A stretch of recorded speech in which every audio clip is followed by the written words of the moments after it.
శంషాబాద్ లో ప్రభుత్వ భూములను ప్రైవేట్ వ్యక్తులకు దారాదత్తం చేశారని ఆరోపించారు మాజీ మంత్రి హరీష్ రావు. ఈ కుంభకోణం వెనుక ఎవరున్నారని ఆయన ప్రశ్నించారు. హైకోర్టులో కేసు విచారణలో ఉండగా ఈ భూమిని అమ్మకానికి పెట్టారని విమర్శించారు. ప్రైవేట్ వ్యక్తులకు భూముల అప్పగింతలో ప్రభుత్వ పెద్దల సహకారం ఉందని హరీష్ రావు ఆరోపించారు.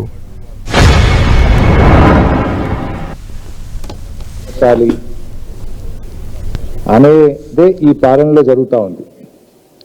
రైతుల ధాన్యం ఎట్లా కొనాలి, ప్రజలకు ఇచ్చిన హామీలు ఎట్లా అమలు చేయాలి అనే దానికంటే కూడా ఎక్కడ ప్రభుత్వ భూములు కొల్లగొట్టాలి, ఎక్కడ కమిషన్లు కొట్టాలి అనే ధ్యాస ఈ ప్రభుత్వానికి ఎక్కువగా ఉంది. ఈరోజు ఒక 1000 కోట్ల రూపాయల స్కామ్ను red handed open scam with documents బయటపెట్టారు. ఇలా రాష్ట్ర ప్రభుత్వ పెద్దలున్నారు. రాష్ట్రంలో ఈరోజు కేబినెట్ మంత్రిగా పనిచేస్తున్న మంత్రి గారి పేరు మీద కూడా భూములు ఉన్నాయి. దీని వెనుక ముఖ్యమంత్రికి అత్యంత సన్నిహితుడిగా పేరు పొందిన వ్యక్తి, రాష్ట్ర ప్రభుత్వంలో ఒక కార్పొరేషన్గా పనిచేస్తున్న వ్యక్తి ఈ స్కామ్ వెనుక ఉన్నారు. ముఖ్యమంత్రికి కళ్ళు చెవులు అంతా ఆయనే అని, ముఖ్యమంత్రికి అత్యంత సన్నిహితుడిగా రాష్ట్ర ప్రభుత్వ వర్గాల్లో చెప్తున్నటువంటి వ్యక్తి కూడా ఈ స్కామ్ వెనుక ఉన్నట్టుగా మాకు తెలుస్తూ ఉంది. ఇది ముఖ్యంగా శంషాబాద్ మండలం పెద్దషాపూర్ గ్రామంలో సర్వే నంబర్ 173 నుంచి 183 మధ్య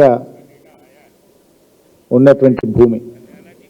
ఈ 180 ఎకరాల ప్రభుత్వ భూమిని ఈరోజు ప్రైవేటు వ్యక్తులకు దారాదత్తం చేసే కుట్ర జరిగింది. ఇక ఇక్కడే ట్విస్ట్ ఉంది. ఇది ప్రభుత్వ భూమిని 24 తారీఖు ఫిబ్రవరి నాడు ఆర్డీఓ గారు తేల్చారు. కరెక్ట్ 4 రోజుల తర్వాత 28 ఫిబ్రవరి 2026 ఎంఆర్ఓ గారు ఈ భూమి ప్రైవేట్ వ్యక్తులకు చెందుతుందని ఆర్డర్ పాస్ చేసింది.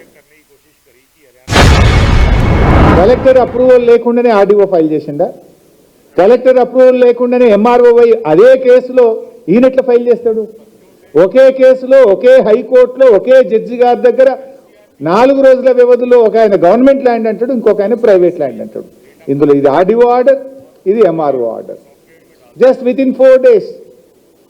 ఇక్కడ నేను అడుగుతున్న కలెక్టర్కు, మరి నువ్వు ఆర్డీఓ ఫైల్ చేసేటప్పుడు కలెక్టర్ చూపిస్తాడు కదా, మరి గవర్నమెంట్ ల్యాండ్ అన్న తర్వాత మళ్ళీ ఎంఆర్ఓ ఎట్లా ఫైల్ చేసిండ్రు?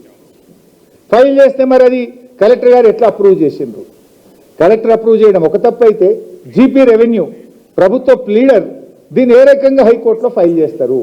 అడ్వకేట్ జనరల్ ఏ రకంగా దీన్ని అలో చేస్తారు? ఒక చిన్న తప్పు చేస్తేనే ఈ కాలంలో సస్పెండ్ చేస్తున్నారు, జైల్లో పెడుతున్నారు, ఏసీబీ కేసులు పెడుతున్నారు. ఈ ఎంఆర్ఓ గారి మీద ఏసీబీ రైడ్ అయింది, ఆఫీస్కు ఏసీబీ అధికారులు పోయిండ్రు. కానీ విషయం తెలిసిన ప్రభుత్వ పెద్దలు వెంటనే ఏం చేసిండ్రో కానీ చుప్ చాప్ ఏసీబీ వాపస్ వచ్చింది.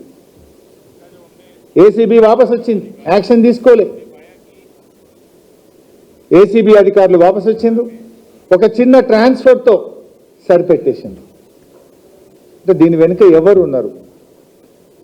ముఖ్యమంత్రికి అత్యంత సన్నిహితుడిగా ఉన్న వ్యక్తి దీని వెనుక ఉన్నాడు కనుకనే ఏసీబీ ఆ రోజు చర్యలు తీసుకోకుండా వెనక్కి వచ్చింది.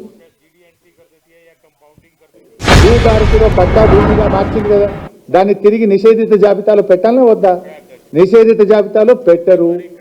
మంచిగా బాజాప్తా ఈ భూమిని ఈరోజు టోటల్గా పట్టా భూమిగా మారుస్తూ భూభారతిలో 170 ఎకరాలు ఎంట్రీ చేసింది. These are all records. ఇదే సర్వే నెంబర్. ఎంఆర్ఓ తప్పు చేసిందని ట్రాన్స్ఫర్ చేసింది మీరే, మళ్ళీ భూభారతిలో ఎంట్రీ చేసింది మీరే. ఏం జరుగుతుంది వెనుక?